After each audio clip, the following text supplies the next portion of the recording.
Yes, student. Now the third point of importance of organizing chapter 5 is clarity in working relationship. Clarity in working relationship, जैसे नाम है, हमने पहले बताया था कि वर्किंग रिलेशनशिप को क्लैरिफाई करना, बताना कि कौन किसको रिपोर्ट करेगा, कौन किससे इंस्ट्रक्शन लेगा और कौन किसको इंस्ट्रक्शन देगा. Now organising establishes the working relationship which clarifies the lines of communication. It means it specify who will report to whom. Clearly specify करना कि जनरल मैनेजर किसको इंस्ट्रक्शन देगा. मान लो डिप्यूटी मैनेजर को डिप्यूटी मैनेजर देगा supervisor को, supervisor देंगे वर्कर्स को. Now each person knows his superior from whom he has to take order. हर पर्सन को पता होना चाहिए कौन उसका बॉस है, कौन सुपीरियर है जिससे उन्हें ऑर्डर्स लेने हैं. एंड दिस रिमूव एम्बिग्विटी और confusion in transfer of information. तो उनके माइंड में किसी भी तरह की कोई कन्फ्यूज़न नहीं होगी कि उन्हें किससे इंफॉर्मेशन लेनी है और किन को इंफॉर्मेशन देनी है. Now it will create a hierarchical order and helps in fixation of responsibility.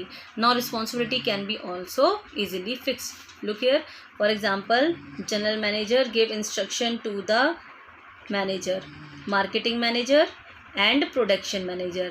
Production manager give instructions to the supervisor. Then it create a hierarchy.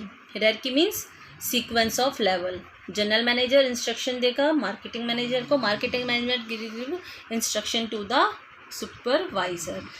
And अगर सुपरवाइज़र के पास प्रॉपर इंफॉर्मेशन नहीं पहुंचती है then marketing manager is considered as responsible for the non transfer of information to supervisor. तो यहाँ पर हम रिस्पॉन्सिबिलिटी आसानी से फिक्स कर सकते हैं.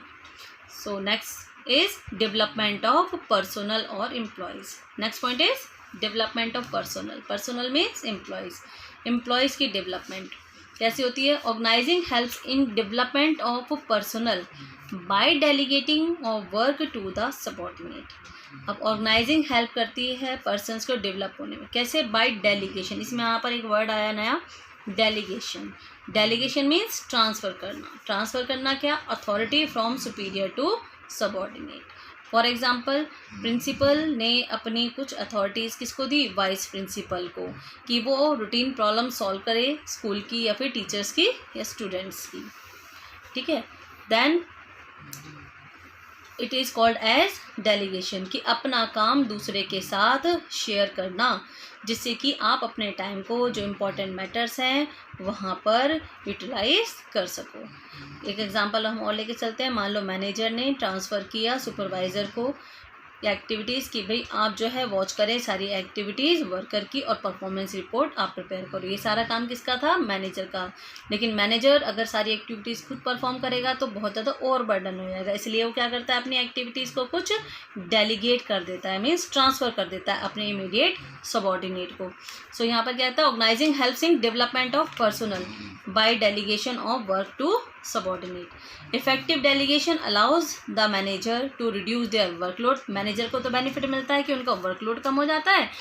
And by assigning the routine job to the subordinate. And subordinates को क्या बेनिफिट मिलता है? कि उनकी एबिलिटी, उनकी जो है पोटेंशियल को उनको पूरी तरह से रियलाइज़ करने का मौका उन्हें मिल जाता है.